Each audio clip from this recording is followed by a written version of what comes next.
नमस्कार दोस्तों, मैं सुजीत पांडे आप सभी का बहुत बहुत स्वागत करता हूं ऑल एग्जाम गाइड गुरु 2.0 यूट्यूब चैनल पर। दोस्तों, जैसा कि आपको बोला था तो फिर से लेकर आया हूं इतिहास के तड़कते भड़कते 50 एमसीक्यू। एक पार्ट इसका बन चुका है, डिस्क्रिप्शन बॉक्स में लिंक दे दूंगा उस पार्ट की, वहां से आप पहला पार्ट देख लेना। अब ये फिर से 50 क्वेश्चन लाया हूँ, बहुत ही मोस्ट इंपॉर्टेंट बार बार आए हुए क्वेश्चन है ये। इसके पहले बता दूं 8 बजे से मेरी अन अकेडमी पर क्लास है, ठीक है। फ्री रेलवे स्पेशल क्लासेस हैं, ठीक है। यदि आपके पास अन अकेडमी नहीं है तो प्ले स्टोर से डाउनलोड कर लीजिएगा। प्ले स्टोर से अन अकेडमी ऐप डाउनलोड करके उसके बाद डिस्क्रिप्शन बॉक्स में दी गई लिंक पर क्लिक कर दीजिएगा। और पहले से है तो सीधा लिंक पर करिए क्लिक और जुड़ जाइए। जो पहली बार जाएंगे उनसे कोड पूछेगा तो SP, मेरा नाम सुजीत पांडे, SP 2021 कोड डाल दीजिएगा तो फ्री लाइव क्लास वहाँ पर आप मेरी अटेंड कर पाएंगे। अधिक जानकारी के लिए डिस्क्रिप्शन बॉक्स पर क्लिक करिए, डिस्क्रिप्शन बॉक्स में आपको पूरी डिटेल मिल जाएगी। तो चलिए स्टार्ट करते हैं तड़कते भड़कते 50 हिस्ट्री के MCQ। पूरा वीडियो जरूर देखिएगा।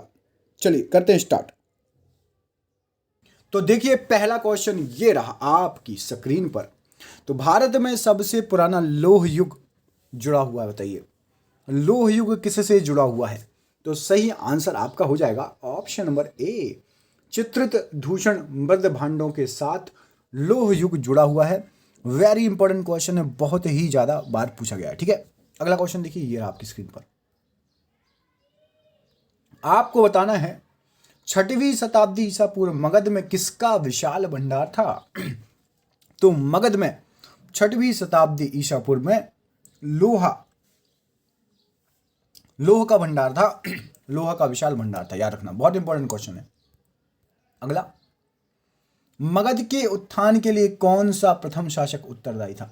सबसे पहले मगध का उत्थान, कि मगध हर कोई जानने लगे, तो किसने किया था? तो बिंबिसार। ऑप्शन नंबर C यहां पर सही आंसर हो जाएगा। बिंबिसार ने 545 ईसा पूर्व में मगध की गद्दी पर बैठा था और इसने जो है राजगृह का निर्माण कराया और उसे अपनी राजधानी बनाया था। यह बौद्ध धर्म का अनुयायी था, याद रखना, वेरी इंपॉर्टेंट क्वेश्चन। बौद्ध धर्म का अनुयायी था कौन? बिंबिसार की बात हो रही है। अगला क्वेश्चन देख लेते हैं, ये रहा आपके स्क्रीन पर।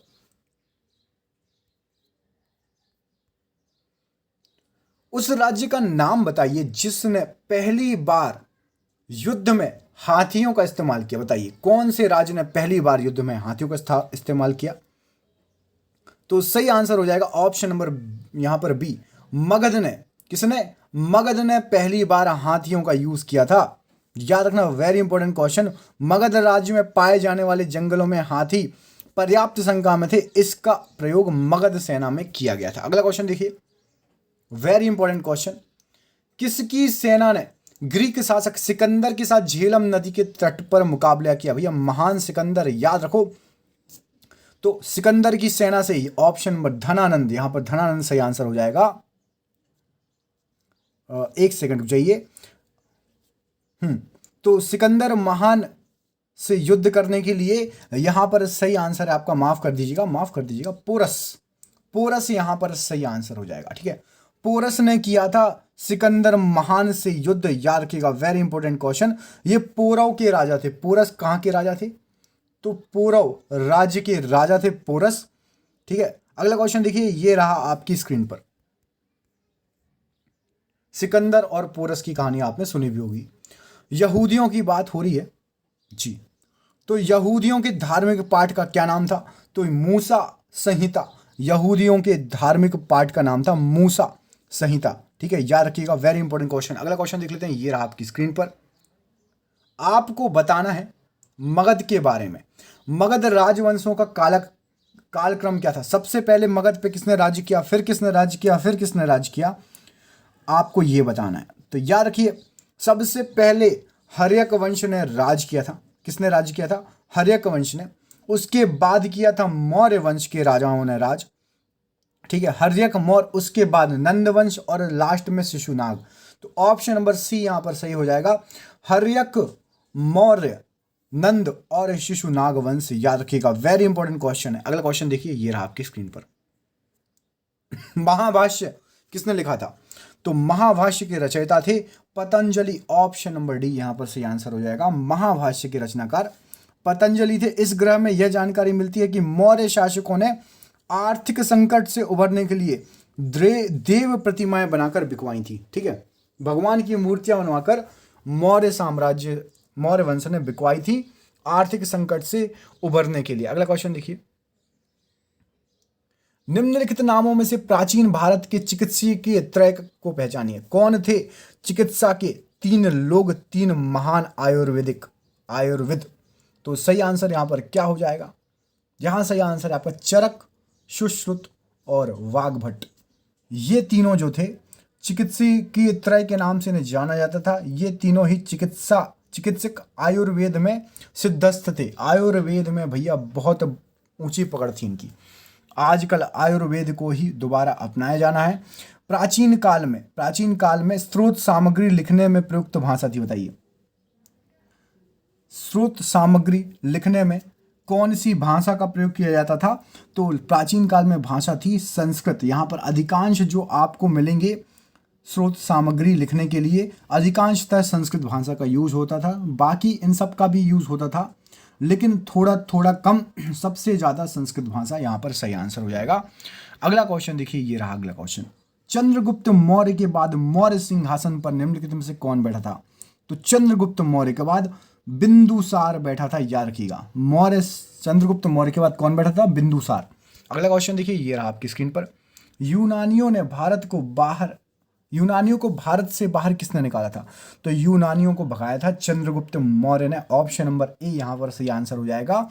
सन 305 ईस्वी में, ईसा पूर्व में, सन 305 ईसा पूर्व में यूनानी शासक सेल्यूकस और चंद्रगुप्त मौर्य के मध्य हुए युद्ध के उपरांत संधि के फलस्वरूप सेल्यूकस ने चंद्रगुप्त मौर्य के साथ अपनी पुत्री का विवाह में दहेज रूप में एरिया, अराकोसिया, जेड्रोसिया और पेरीपेमिस दाई के क्षेत्रों को दे दिया था। ठीक है, चंद्रगुप्त मौर्य की शादी करा ली थी अपनी बेटी से, किसने?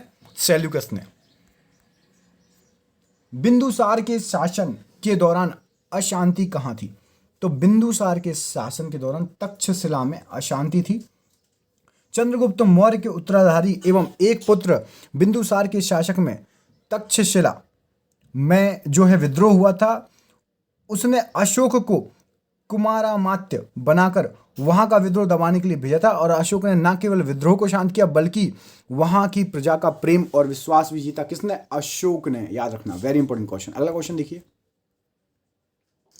चंद्रगुप्त मौर्य ने अपने अंतिम दिन कहां गुजारे थे? तो चंद्रगुप्त मौर्य ने अपने अंतिम दिन श्रवणबेलगोला में गुजारे थे। कहां?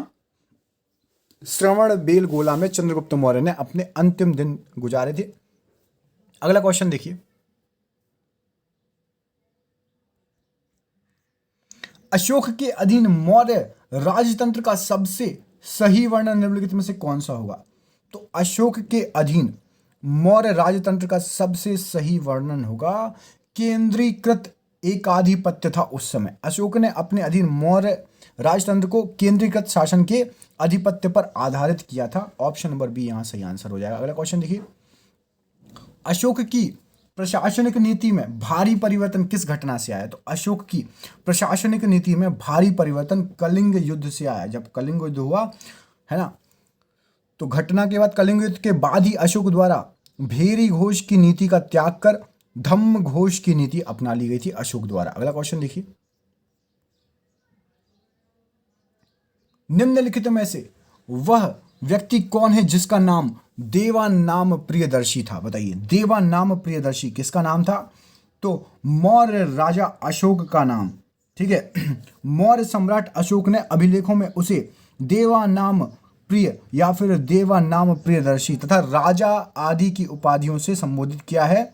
मास्की, गुर्जरा, निट्टूर और उदयगोलम लेखों में उसका नाम अशोक मिलता है तथा पुराणों में उसे अशोक वर्धन भी कहा जाता है। याद रखना, वेरी इंपॉर्टेंट क्वेश्चन। अगला क्वेश्चन देखिए, सिकंदर महान का शिक्षक कौन था? ये बताइए। तो सिकंदर महान का शिक्षक कौन था? अरस्तु सिकंदर महान का शिक्षक था।